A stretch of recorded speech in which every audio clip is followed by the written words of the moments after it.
The Bucs take care of the Eagles in Philly, and we're here to take care of this recap. Climb aboard with Steven and Scott and batten down the hatches.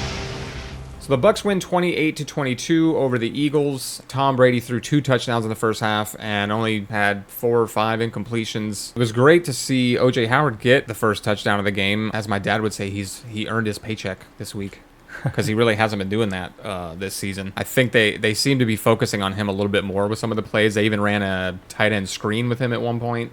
So it seemed like that was some of the game plan, was to maybe get him a little bit more involved, which is good. Bruce Arians made mention that OJ's still coming back from that season-ending injury that he had last year, and that he isn't quite up to his 40-time speed, which was around 4.4 coming out. But you can tell he's starting to get a little bit of that explosiveness back. Antonio Brown had an awesome game, 9 receptions, 93 yards. I thought AB played a really good game. It seemed like a couple of times he lost his footing. I don't know if that was the field or if he was struggling with an ankle injury, but it just seemed like every time he went to make a move and execute a cut that he would normally just shake somebody out of their shoes. He was kind of the one falling out of his shoes. Yeah, they need to get him on the cleat game. Who's his gear coach? What do they call it?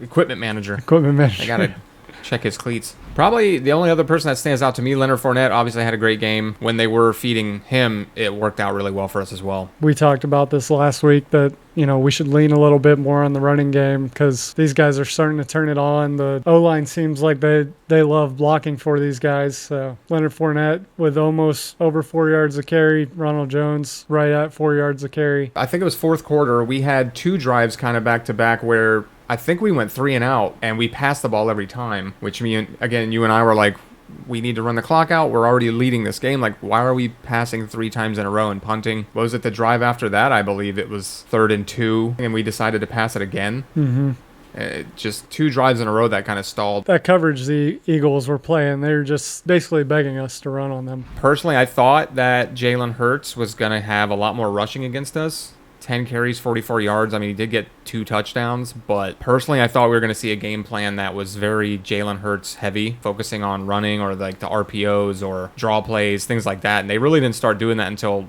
the second half. They really didn't execute a whole lot on offense altogether. Just looking at total stats, really the rushing yards are even for the teams. And again, a lot of that came at the end of the game for them, I think. Yeah, a couple of those big chunks are Vito was out, Sue was out. Otherwise, we really controlled this game. I mean, 73 plays to 47 plays. Penalties, 7 penalties still on us. It's like we're getting away with being a very high penalty team right now, luckily, and we're still 5-1 somehow. Going into the end of the season and in the playoffs, this number has got to come down, I think, or we're gonna be on the losing end of some of these close games. Another thing I wanted to point out in this game was, although he didn't quite get home a lot, Shaq Barrett was definitely in the backfield a lot, rushing from that left side, or that right side rather, against the left tackle. Which is what you've said the last 2 weeks. I've thought that dating back to when JPP came back, having him over there full time just gives us that much more of a chance to cause those turnovers or force a play to happen a little bit sooner than a quarterback would like, getting it out of there. I mean, he did end up with the most tackles, 4 tackles, 1 assist, half a sack. JPP, 1 tackle, 1 assist, half a sack. Looking ahead, we are playing the Bears next week. The spread right now, I've seen it at 14.5. This says 13.5, so it's about a 14-point spread that they have the Bucs winning this game.